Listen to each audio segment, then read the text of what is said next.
Hi guys, welcome back to the garage. So today is the day.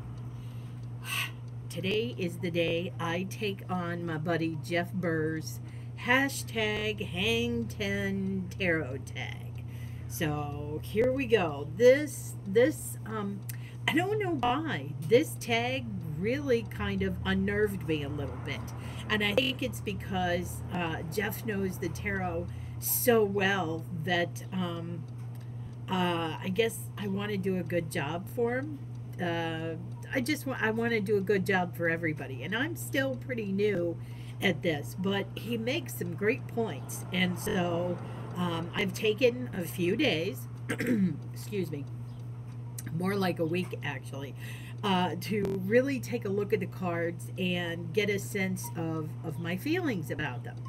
Now, one of the first feelings I actually had when I was watching Jeff's video is the fact how he said that the the right hand is the receiving hand and the left hand is the closure hand.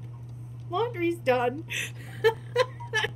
So, but to me, who sees the world from the opposite spectrum, and this is probably including a little bit of my witchy practice into this as well, is that I'm left-handed. So my dominant side is my left hand. I project when I'm doing my, and there there is the washing machine. Okay, so um yeah, so back to my witchy practice. So when I am spell crafting or in ritual, my left hand is my dominant. My left hand is what I make all my sigils and signs with. It's what I project my energy with, is my left hand. My right hand is always open to receiving. So a lot of times if you see me wear jewelry on my right wrist, it's because these are the things I'm looking to bring into my life. I'm looking to receive these things. And anything, if I wear anything, which usually I don't, on my left hand, I'm looking to dispel or rid myself of some type of something or other. So from that perspective, this is my vision of the cards. This is my favorite deck, which is the Halloween Tarot. Well, truthfully, my favorite deck is the Demon Tarot, but the Demon Tarot is not set up RWS. It's its own system. But so my favorite RWS is my Halloween Tarot, of course. So I'm gonna start here with. I'm gonna see if I'm okay. So the first card I'm gonna start with, I'm gonna do the majors first. So my first major is the Hierophant, and the Hierophant has his scepter in his left hand, and so it is the mark of, you know, I am the all-knowing, you know, a person of mystery from what is behind me, all the knowledge and things that I carry with me, and it gives a sense of dominance over, but of course these kitties, which I think are kitties, are questioning, like, really? But you know, it's that left hand scepter that is it looks to me like a dominant action. He's like holding the scepter here going, see, I do know what's going on here. I'm here to impart the word to you, and you know, you need to listen to me and stop playing with the stuff down here.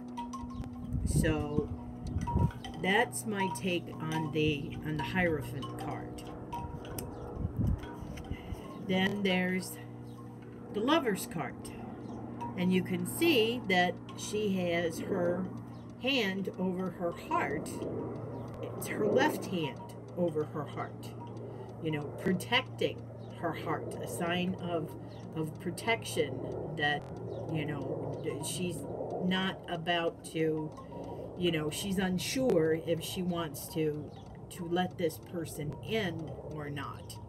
But she's got her right hand open because it's, you know, and she has a letter, and it's possible, but she's still not certain yet. But the look on his face is, you know, I've chosen you. I've chosen you.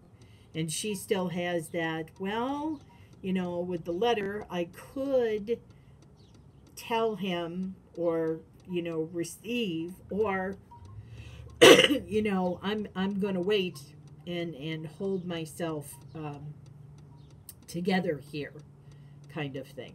So that's what I see. The Strength card. I love this card. This is a beautiful rendition. Again, with the left hand, she has the cat's mouth open and is kind of looking inside, like, you know, checking to see if the cat has a sore throat.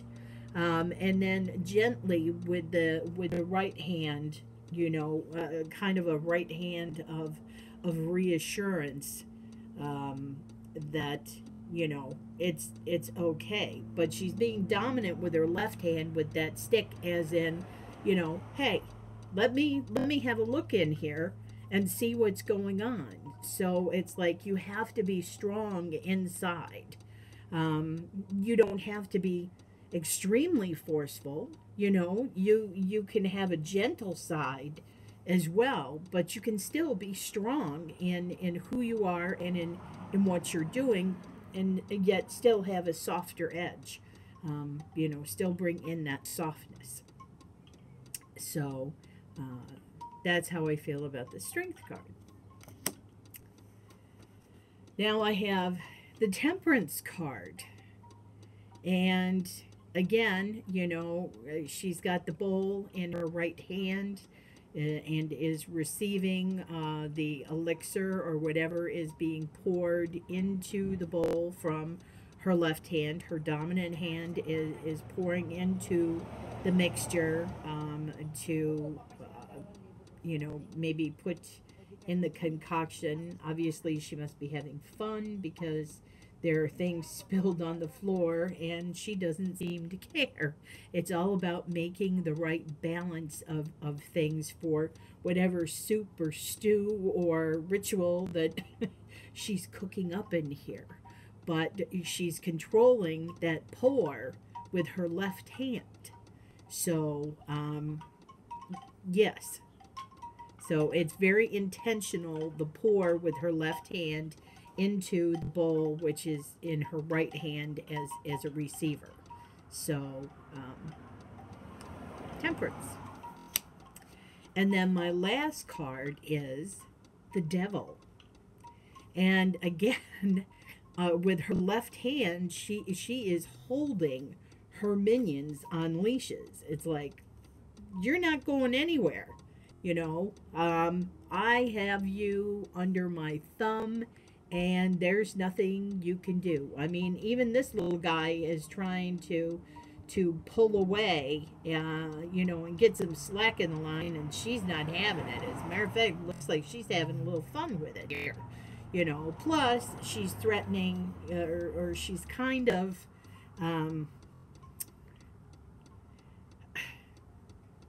you know, I'm going to poke you kind of thing.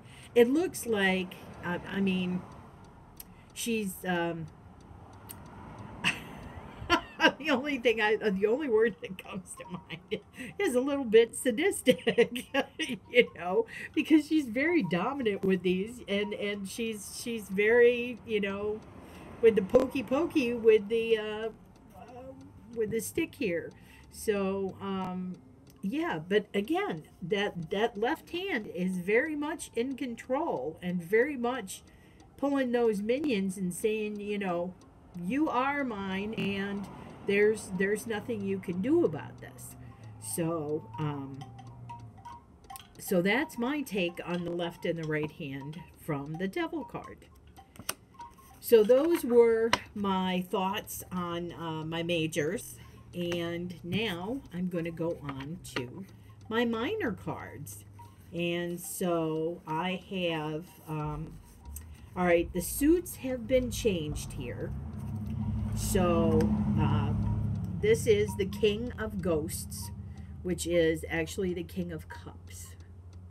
And he is sitting with his cup in his right hand.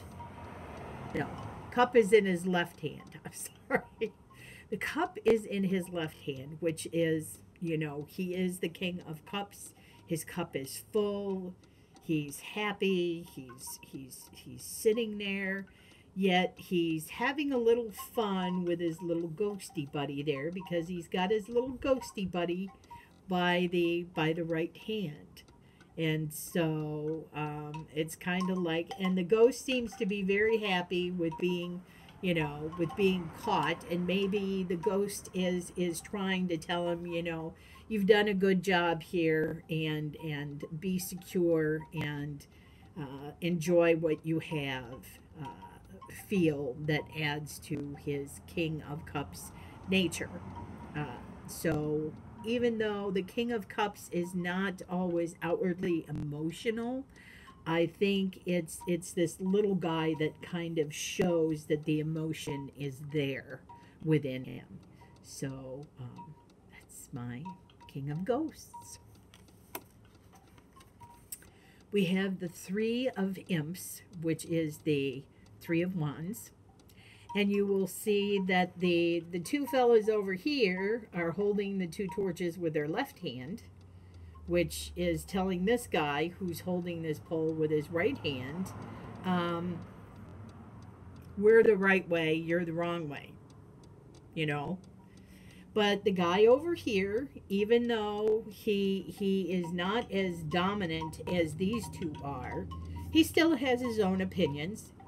And he still is going to, although more passively, agree to what his own principles are, or whatever they're waiting for, and have whatever or whoever they're waiting for perhaps determine which of the three are right, or potentially maybe all three are right, and just to a lesser degree than one or the other. And just because it's 2-on-1 doesn't necessarily mean that the two will win out over the third.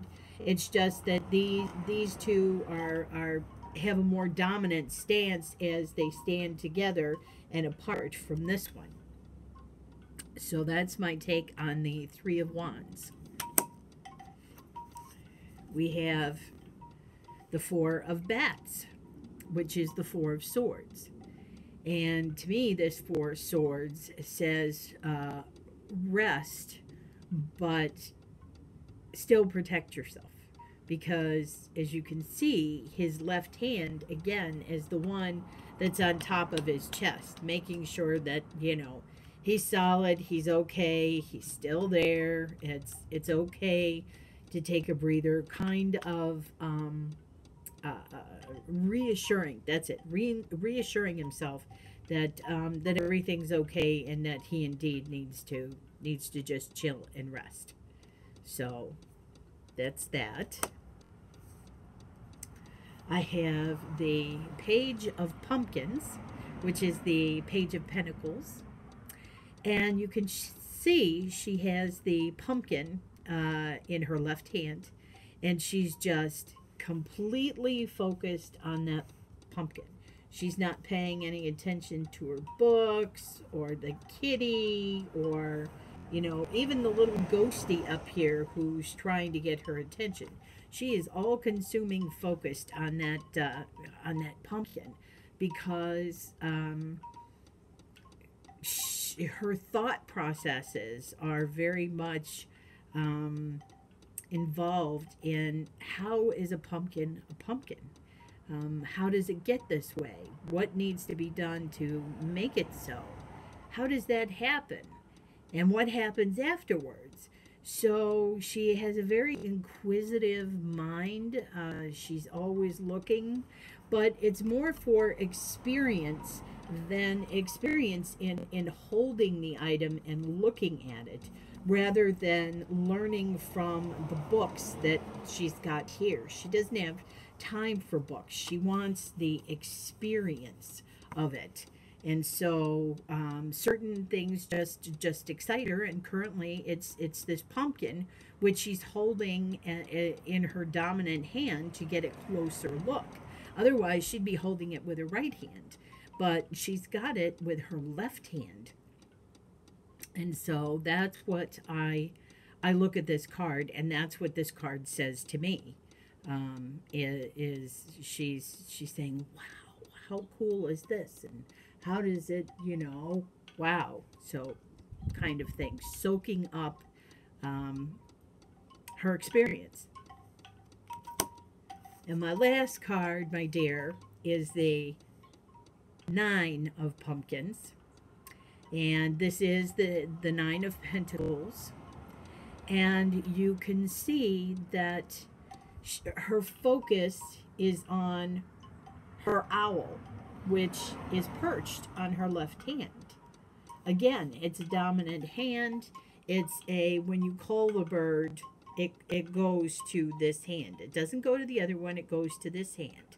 And she has her right hand just kind of resting on the pumpkin, like, you know, she has all these wonderful things behind her, the house and the starry sky, and she's got, a fencing, and obviously she has a garden, and she has luxurious clothing, but she doesn't seem to be at all enthralled with it. Her focus is on her owl. The owl and his wisdom. That's what she is searching for. The inner wisdom inside her. And she is focusing on the owl and the wisdom of the owl and the medicine it brings to her. And so, therefore, her left hand is the dominant hand, because she is bringing that wisdom to herself with that left hand. So, yeah, that's my thoughts on the Nine of Pumpkins. So, all right, Jeff, those were my 10 cards, my 5 majors, my 5 minors, and I hope I did you proud. And this was a really cool tag that I really enjoyed sinking myself into and giving some thought and time to the cards. So I can't wait to see what you're going to come up with next. So thanks, my friend. All right, to everybody watching, much love, and I'll see you next time.